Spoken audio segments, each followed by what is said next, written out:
জান্নাতের গন্ধ কি পাওয়া যায়? সুবহানাল্লাহ। আচ্ছা, একটু বলেই দিই মাঝখানে। রাসূলুল্লাহ সাল্লাল্লাহু আলাইহি ওয়াসাল্লাম মেরাজে হঠাৎ সুঘ্রাণ, নবী সাল্লাল্লাহু আলাইহি ওয়াসাল্লাম বলছেন কোত্থেকে আসছে এটা? জিবরাইল আলাইহিস সালাম উত্তর দিচ্ছেন, এটা হচ্ছে ফেরাউনের মেয়ের চুল আঁচড়ে দিত একজন দাসী, যার হাত থেকে একদিন চিরুনি পড়ে গিয়েছিল।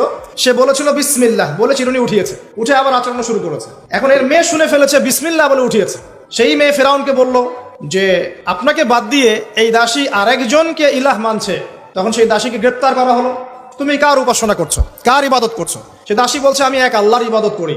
কে আল্লাহ? যে আল্লাহ আমাকে সৃষ্টি করেছেন, যে আল্লাহ আমার রব, যে আল্লাহ আপনারও রব। ফেরাউনকে মুখের উপর বলে দিল। এবার ফেরাউন তাকে ধরে বলছে ফিরে আসো তোমার মতাদর্শ থেকে, না হলে তোমাকে জীবন্ত আগুনে পুড়িয়ে মার। কি বলছে?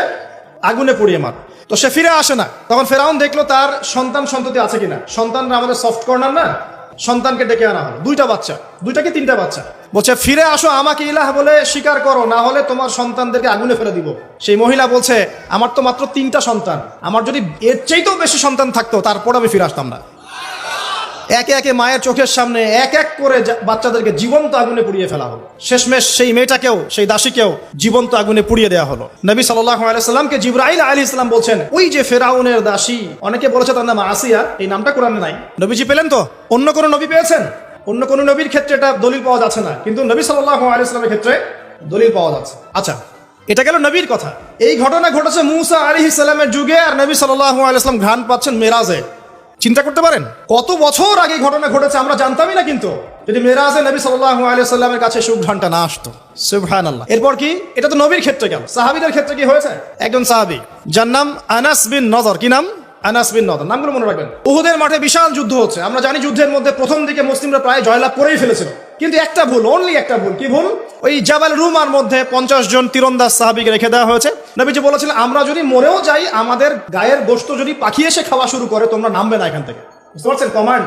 এটা হচ্ছে একজন নেতার আনুগত্য। কমান্ড, নেতার আনুগত্য কত বড় জিনিস দেখেন। তো যখন যুদ্ধ শুরু হয়ে গেল, হামজা রাদিয়াল্লাহু আনহু সহ অন্যান্য সাহাবীরা বীর বিক্রমে যুদ্ধ করলেন। অল্প কিছু সময়ের মধ্যেই কাফেররা পালানো শুরু করলো। যখন মুসলিমরা বীর দর্পে যুদ্ধ করে, কাফেররা পালিয়ে যায় না? যায় না?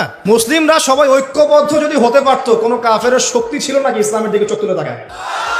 আজকে আমরা যে বিভক্ত, আমরা বিভক্ত, আপোষে বিভক্ত, বিভিন্ন দলে মতাদর্শে বিভক্ত। আমাদের শক্তি কমে গেছে, হাওয়া বেরিয়ে গেছে। আমাদের যুবকরা এখন পর্নোগ্রাফি, এই গার্লফ্রেন্ড বয়ফ্রেন্ড কালচার, এই মাদক, এই জুয়া, এই জেনার পেছনে ছুটছে। আমরা নামাজ ছেড়ে দিচ্ছি, কোরআন ছেড়ে দিচ্ছি, মা বোনরা পর্দা ছেড়ে দিচ্ছেন। এই জাতি কি বিজয় লাভ করবে নাকি? আগে এই জায়গায় ঠিক করতে হবে, তারপর বিজয় আসবে ইনশাআল্লাহ তাআলা। আর বিজয় যে আসবে এ বিষয়ে কোনো সন্দেহ আছে? কোনো সন্দেহ নাই। আমরা না পারলে আল্লাহ পাক অন্য জেনারেশনকে নিয়ে আসবেন। ওই জেনারেশন না পারলে তার পরের জেনারেশন পারবে। তারাও যদি না পারে, আমাদের দ্বারা যদি কোনো কাজই না হয়, আল্লাহ পাক অমুসলিমদেরকে হেদায়েত দিয়ে ইসলামে নিয়ে আসবেন, তাদের হাত দিয়ে বিজয় দিবেন ইনশাআল্লাহ। পৃথিবী সভ্যতা শুরু হয়েছিল একজন নবী দ্বারা, ইসলাম দ্বারা। সভ্যতা শেষও হবে ইনশাআল্লাহ তাআলা একজন নবী দ্বারা। সেই নবীর নাম কি? নবী ঈসা ইবনে মারইয়াম। মারা গেছেন না জীবিত আছেন? বহু মানুষ বিশ্বাস করে তিনি মারা গেছেন। আমরা কি বিশ্বাস করব? আল্লাহ পাক বলছেন ওয়ামা কাতালুহু ওয়ামা সালাবুহু, তারা ঈসা ইবনে মারইয়ামকে হত্যাও করে নাই, ক্রুশবিদ্ধও করে নাই। বাল রাফাআহু আল্লাহু ইলাইহি, বরং আল্লাহ তাকে তার কাছে উঠিয়ে নিয়েছেন। তিনি কোথায় আসবেন? তিনি আসবেন সিরিয়ায়। কোথায়? এই যুদ্ধ চলছে না সিরিয়ায়, দেখেন নাই?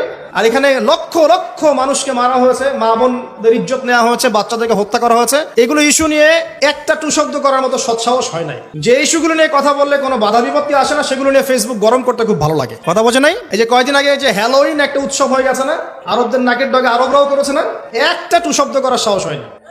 টু শব্দ করলে সমস্যা, সাপোর্টটা কমে যাবে। তো তারপরে 2013 থেকে 22 পর্যন্ত ইয়েমেনের প্রায় 3.5 লক্ষ মানুষকে হত্যা করা হয়েছে, যার মধ্যে 60% হচ্ছে শিশু।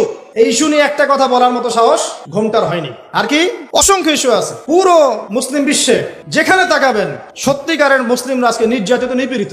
অর্থনৈতিকভাবে হোক, সামাজিকভাবে হোক, আপনার পারিবারিকভাবে হোক, ধর্মীয়ভাবে হোক, বিভিন্নভাবে তাদেরকে হ্যারাস করা হয়েছে। এই মাজলুমদের পক্ষে কথা বলার মতো সৎসাহস হয়নি। কোন ইস্যুগুলো নিয়ে কথা বলতে পছন্দ হয়? ছোটখাটো যেগুলো নিয়ে কথা বললে মজা পাওয়া যায়, 2-4 লাইন কমেন্ট করা যায়, কাউকে অপদস্থ করা যায়, কারো ইজ্জত ধুয়ে দেওয়া যায়। বাস্তবতা কি জানেন? বাস্তবতা হচ্ছে আল্লাহ রাব্বুল আলামিন যখন কাউকে কবুল করে নেন, সারা দুনিয়া মিলেও তার কোনো ক্ষতি করতে পারে না।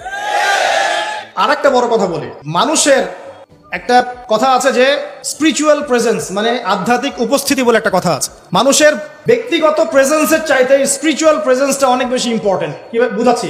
ইব্রাহিম আলাইহিস সালাম কিন্তু বেঁচে নাই, বেঁচে আছেন, কিন্তু তার আদর্শ কিন্তু এখনো জীবিত আছে। নবী মুহাম্মদ সাল্লাল্লাহু আলাইহি ওয়াসাল্লাম বেঁচে আছেন, অবশ্যই তারা কবরে জীবিত, অবশ্যই সেটা অন্য অন্য ইস্যু। আমি পৃথিবীর কথা বলছি। নবী সাল্লাল্লাহু আলাইহি ওয়াসাল্লাম কি আমাদের মধ্যে আছেন? না, আমাদের মধ্যে কি বেঁচে আছেন? তার আদর্শ কিন্তু মরে যায় নাই। এমনকি আমরা যারা এখন অনেক বড় বড় নেতার আদর্শে আমাদের জীবন করি না, তারা কিন্তু কেউ বেঁচে নাই, বেঁচে আছে, তাদের আদর্শ কিন্তু মানুষ এখনো ফলো করছে। তো এটাকে বলে স্পিরিচুয়াল প্রেজেন্স, আধ্যাত্মিক উপস্থিতি। আল্লাহ পাক যাকে কবুল করবেন, যে হকপন্থী হবে ইনশাআল্লাহ তাআলা, সে যদি ফিজিক্যালি প্রেজেন্ট নাও থাকে, তার আধ্যাত্মিক উপস্থিতি জনগণকে পথ দেখাবে ইনশাআল্লাহ। কথা বুঝতে পারছেন? তো বিগার ইস্যুগুলো নিয়ে কথা বলার সৎসাহস হচ্ছে না।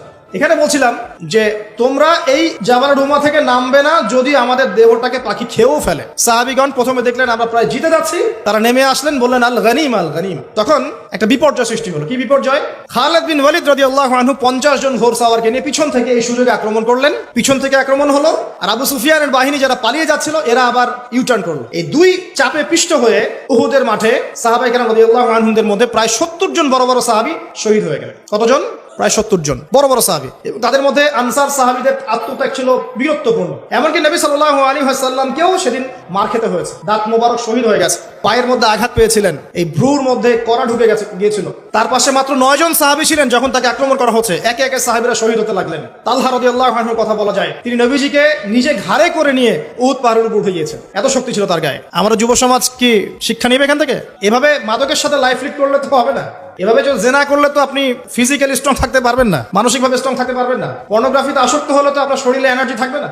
জুয়া খেললে তো ওই রকম সাহাবীদের মতো আদর্শমান হওয়া যাবে না। নামাজ না পড়লে তো আপনার ভিতরে আধ্যাত্মিক শক্তি আসবে না। তো আমাদের যুব সমাজকে এখান থেকে শিক্ষা নিতে হবে। আল্লাহ পাক তৌফিক এনায়েত করুন। এখন সাহাবী উঠিয়ে নিয়ে গেছেন। নবী সাল্লাল্লাহু আলাইহি ওয়াসাল্লাম বলছেন, তোমরা যদি কেউ জীবন্ত কোনো শহীদকে দেখতে চাও তাহলে তালহাকে দেখো, তার শরীরে প্রায় 60 থেকে 70টা দাগ ছিল, তারপরে তিনি শহীদ হন নাই সেদিন। আল্লাহ পাক তাকে হেফাজত করেছেন। তিনি বলছিলেন, আমি যখন যুদ্ধ করছিলাম, আর রাহিবুল মাকতুম বইটার মধ্যে আছে, আল্লাহ পাক তখন তাকে এত সাকিনা প্রশান্তি দিয়েছেন যে ঘুমে তার চোখ দিয়ে মানে শান্তির ঘুম চলে আসছে। তখন তিনি বলছেন, দুইবার আমার হাত থেকে তরোয়াল পড়ে গেছে ঘুমের চোটে। চিন্তা করতে পারেন, যুদ্ধ হচ্ছে, আল্লাহ পাক তাকে শান্তির ঘুম দিয়ে দিচ্ছেন চোখের মধ্যে। দুইবার অস্ত্র মানে তরোয়াল পড়ে যাচ্ছে হাত থেকে ঘুমের চোটে। তিনি শেষমেশ শহীদ হন নাই। নবী সাল্লাল্লাহু আলাইহি ওয়াসাল্লামকে ঘাড়ে নিয়ে উঠেছেন উহুদ পাহাড়ের উপরে।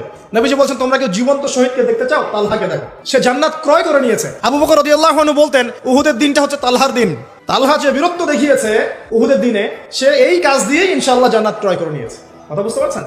প্রত্যেক সাহাবীর এফোর্ট ছিল। তো এই সময় একটা গুজব ছড়িয়ে পড়েছিল যে রাসূল সাল্লাল্লাহু আলাইহি ওয়াসাল্লামকে হত্যা করা হয়েছে, এমন একটা গুজব ছড়িয়ে দেওয়া হয়েছে মাঠের মধ্যে। এখন অনেক সাহাবী তরোয়াল নিয়ে বসে পড়েছেন যে নবী যদি বেঁচে না থাকেন তাহলে আমরা যুদ্ধ করে কি করবো, এরকম চিন্তা। তখন এই আনাস বিন নাদর রাদিয়াল্লাহু আনহু তিনি ঘোড়া নিয়ে ছুটছেন। পাশে দেখা হয়েছে সাদ বিন মুয়াজ রাদিয়াল্লাহু আনহুর সাথে। কার সাথে? সাদ বিন মুয়াজ, আনসার সাহাবী, বিখ্যাত সাহাবী, যার জানাজার নামাজে নবী সাল্লাল্লাহু আলাইহি ওয়াসাল্লাম বলেছেন যে 70,000 ফেরেশতা জানাজার নামাজে উপস্থিত ছিল। সুবহানাল্লাহ। কোন সাহাবী? সাদ বিন মুয়াজ। মনে রাখবেন এগুলো। আমাদের যুবকদেরকে, আমাদের আইডলদেরকে তো চিনতে হবে, আমাদের অরিজিনাল সুপার হিরোদেরকে চিনতে হবে না। আমাদের সুপার হিরো কি নেইমার, মেসি নাকি? এইসব অহেতুক কাজে সময় নষ্ট করবেন না। টোটালি ওয়েস্ট অফ টাইম, সময়ের অপচয়। জুয়া খেললে অর্থের অপচয়, আপনার যৌবনের অপচয়। সবচেয়ে বড় কথা হচ্ছে হায়াতটা নষ্ট হয়ে গেল।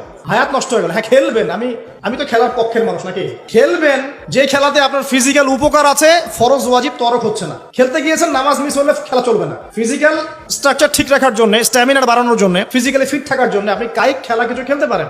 এই খেলাগুলোর মধ্য দিয়ে আপনার ফরজ ওয়াজিবকে তরক করা যাবে না। এগুলো খেলা দেখতে বসলে আমাদের কোনো উপকার আছে? ফিজিক্যাল খেলছে ওরা আর আমরা গোল গোল করে চিল্লাচ্ছি, কোনো উপকার আছে? জাস্ট একটা চোখের ক্ষুধা, কিছু না। অথচ আপনি যদি সকালবেলা উঠে 10 রাউন্ড দিতেন পদ্মার পরে, উপকার ছিল। আধা ঘন্টা আপনারা যদি ফুটবল খেলতেন। একটা আয়াত থেকে কথা বলা শুরু করি। সূরা হুজুরাত পড়বেন, সূরা হুজুরাত।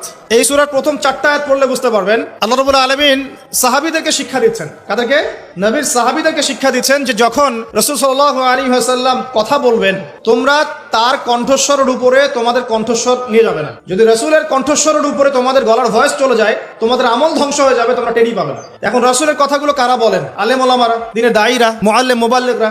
যে মজলিসে কোরআন এবং সুন্নাহর কথা হবে, আল্লাহ এবং তার রাসূলের কথা হবে, সেখানে উচ্চস্বরে কথাবার্তা বলা যাবে না। এটা আমার মত। সরাসরি কোরআনে নাই, কিন্তু আমার মত এটা। উচ্চস্বরে অপ্রয়োজনীয় কোনো কথা চিৎকার চেঁচামেচি করা যাবে না। আমরা এখানে ইতমিনালের সাথে বসবো, হয়তো 1টা ঘন্টা আলোচনা হবে।